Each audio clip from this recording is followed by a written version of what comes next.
you're not alone. And whether you believe in this or you don't, you have people on your side. You have people helping you, wanting the best for you, whether they be actual physical people here in your corner today on the planet, or they be your ancestors or the universe or whatever it is. But you are not alone in whatever it is that you are moving through right now.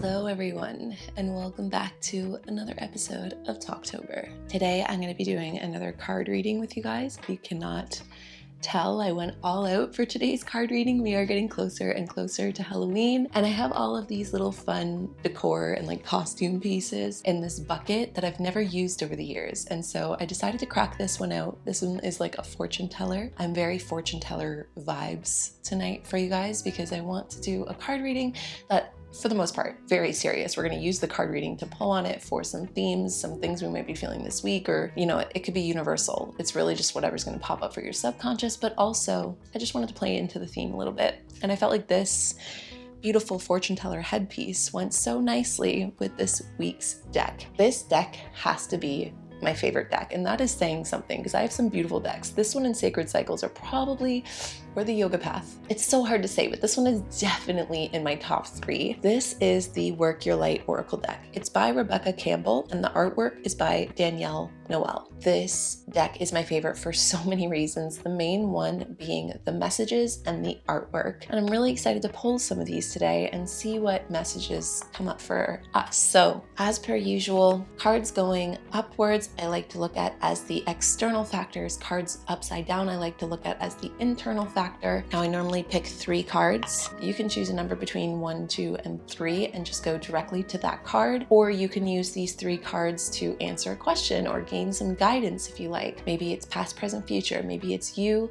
someone else, and the overall situation. You can really take a second now to harness in what you'd like to use this for. And I've said this at the beginning of every Tuesday card reading, and I'll say it one more time. This is not predictive, okay? I don't do this because I believe that it's predicting your scenario, especially through a video. This is more so, at least to me, a tool. I find oracle reading, tarot reading, all of it to be a tool that I can use to deeper connect to my own subconscious based on what comes up in my own intuition, in my own mind when I read the cards. And same for you watching this today. Like whatever you feel comes through when you're watching this, like when you see the cards, if something pops into your mind, go with that. It's not the card giving you that message. It is your subconscious using almost like the external world, the external realm, seeing a pattern and it's pulling something up for you. So if you have a specific intention in mind and then you go with the cards and then you sit with what these cards could mean to you, you might get a new perspective, or it's very much like a mirror. It's a tool that can show you a completely new avenue that you haven't looked at the situation at yet. So that's how I like to use these things. And this, again, can be timeless for that reason. You could come back to this reading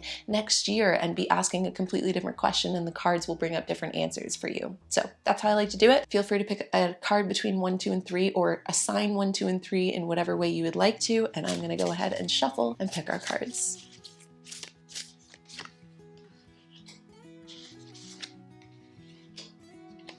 Card number 1, card number 2, card number 3. The first card is Break the Chain, Ancestral Patterns, Healing, and Rewriting the Future. So immediately, this card has a woman that's leaving a cave in a sense. It's almost like you can see the past versions of her, or perhaps the past versions of her lineage, coming out of the cave, breaking the chain, giving herself a sense of freedom, and she's looking out to the world. The wind is rushing forward. It's almost like an open invitation to rewrite the future, to move forward in a whole new sense. This to me is all about being able to break habits, being able to break even habits that may have been passed down through like your mother's line or your father's line or in your family. It could be about healing your own patterns, healing your own behaviors that maybe you've gone through over and over again, or cycled through over and over again in your life. Lessons that keep coming back, like learn the lesson, finally move on from that lesson, finally break the chain. The way that you do rewrite the future in any sense is by choosing differently, by thinking differently, by behaving differently, and by choosing differently. You literally alter the course of your future. And we can really only do that when we break the patterns in our brain. And to break the patterns in our brain, we must deal with or come down into the subconscious of why we are stuck in those habits and behaviors. And a lot of the times it does come from our family of origin or from generations. Card number 2 is, this one was upside down, so it's internal, but it is get grounded. Empaths, highly sensitives, connect with nature. So the fact that this card was upside down tells me that this is like almost a message to reconnect with your inner self, especially if you feel like you've been go, go, go, if you've been very external lately. This is all about almost going back inward, very much like nature does in the fall time, like coming back inside, sitting, rooting, feeling your breath, feeling your body, noticing your thoughts, just checking in with yourself. How do you feel? How have you been doing lately? Like, the best way I think to do this is to go out in nature or even observe nature through a window. Give yourself some time to really rest and to really relish in that ability to ground back inwards, especially if, like, let's say even tomorrow you have to be back on, you have to be back out. This is definitely a call to take some time, even if it's only 5 minutes, to sit down and reconnect with your inner self and your inner world, which I think will actually help. Coming back to the first card, break some chains and rewrite the future. Card number 3. This one was upright, and it is Council of Light, Divine Orchestration, Helpers in the Subtle Realms. This card I find is so beautiful because to me, it immediately makes me think of, like, if you believe in guides, if you believe in people on the other side that might be, or spirits on the other side, or energy on the other side that might have your best interest at heart. And if you don't believe that, then another way that you could look at this is versions of yourself that have your best interest at heart, your past self, your future self, the version of you 5 years from now, 10 years from now. Or again, I think this very much could also be like your inspirations, your idols, the people that you really look up to. However you want to look at this card, to me, it feels like if you were to sit down at your table and fill the chairs with the people that wanted what was best for you, with the people that you felt you wanted to live the highest version of yourself for, and show them that you could, that is what comes to my mind with this card.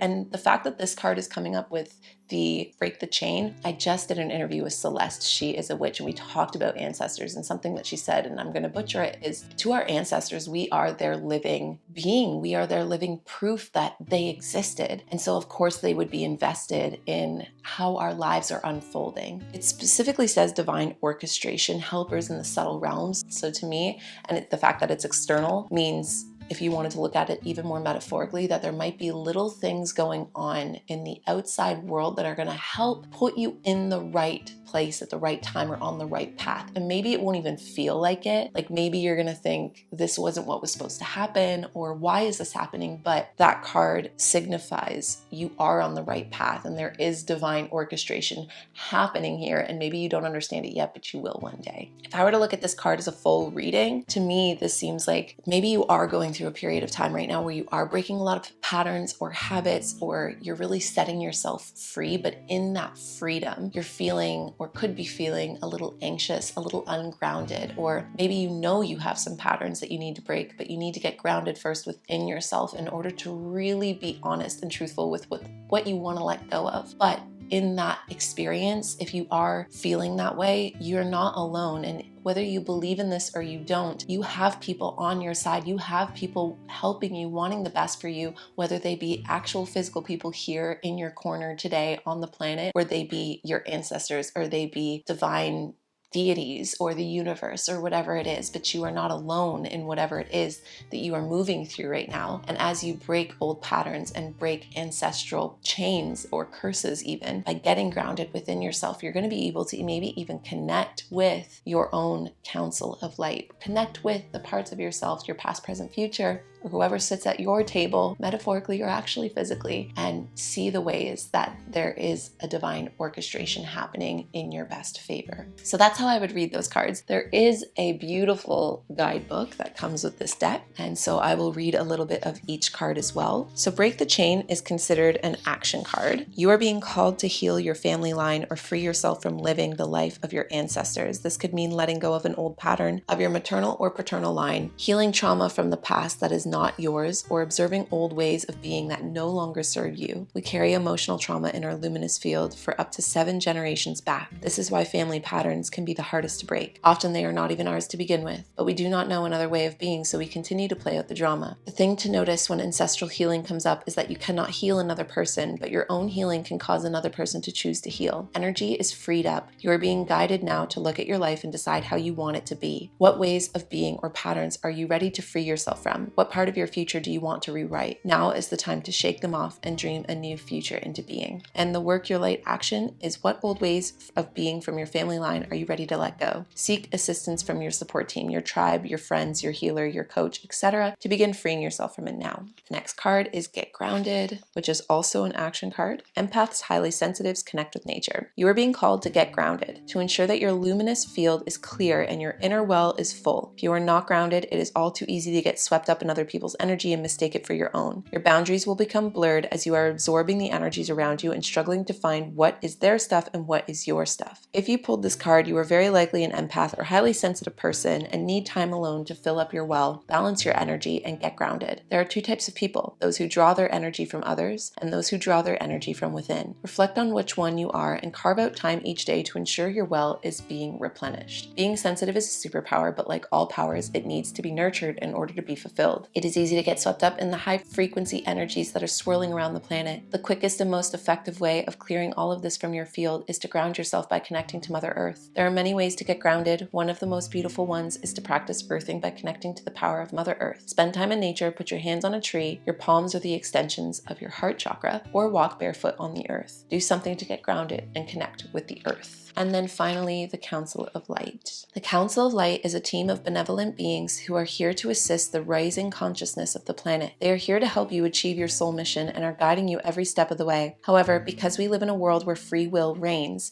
they cannot help you without your permission. If you would like their assistance, it is time to ask them. They can help with all kinds of requests. Nothing is too big or too small. Think of them as your personal team of helpers in the spirit realm. They are willing and ready to step in and get to work. What would you like help with? What tasks would you like to delegate to them? The Council of Light is a team of ascended masters, light beings, angels, and guides devoted to rising the earth and all of humanity. If you are a light worker, it is from them that you receive your personal mission. Like a Spirit World United Nations, they want to thank you so much for doing this work and devoting your life to uplifting the planet. Pray to them for clarity and guidance regarding your personal mission. Put in your requests and let them get to work. That is today's reading. And like I mentioned, this deck has so much more depth to it. That was literally the tip of the iceberg. So definitely check out this deck if you are interested. I will leave a link in the description box. Let me know if this reading resonated with you at all. I would love to hear what messages maybe came through for you. Or like I mentioned, if you'd like to use these videos as an invitation for you to do your own card reading, you can share what cards you pulled in the comment section over here on YouTube. And outside of that, thank you guys for hanging out, and I will see you guys all in the next Talktober video. They just get spookier and spookier from here, so it's gonna be a fun time.